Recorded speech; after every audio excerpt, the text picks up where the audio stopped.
Hoy, lahat! Maligayang pagbabalik sa Star Spotlight, ang iyong go-to channel para sa pinakabagong showbiz buzz at celeb happenings. Kung bago ka rito, huwag kalimutang pindutin ang subscribe button at itap ang notification bell para hindi ka makaligtaan ng update.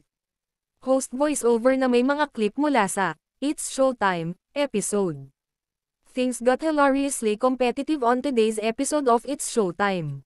Actor Dingdong Dantes and showbiz royalty Charo Santos Concho joined the noontime show, and they came not just come to promote a film, they came to win.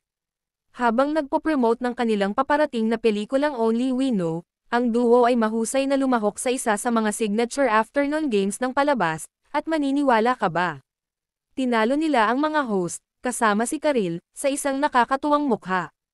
Yep, you heard that right. Isang sorpresang panalo ang ginawa ni Dingdong at Charo na naging sanhi ng pagkakasakit ng hosts at ng live audience. At syempre, hindi sila umalis ng walang panunokso sa kanilang bagong pelikula.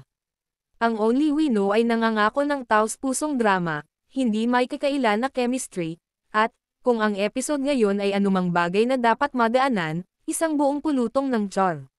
So ano ang naisip mo sa unexpected winning streak ni Dingdong at Charo? Excited ka na bang mapanood ang Only We Know kapag napapanood ito sa mga sinehan? Drop your thoughts in the comments below. Salamat sa panonood. Para sa higit pang celebrity updates, behind-the-scenes moments, at entertainment news, siguraduhin mag-like, mag-subscribe, at manatiling nakatutok sa Star Spotlight. See you next time.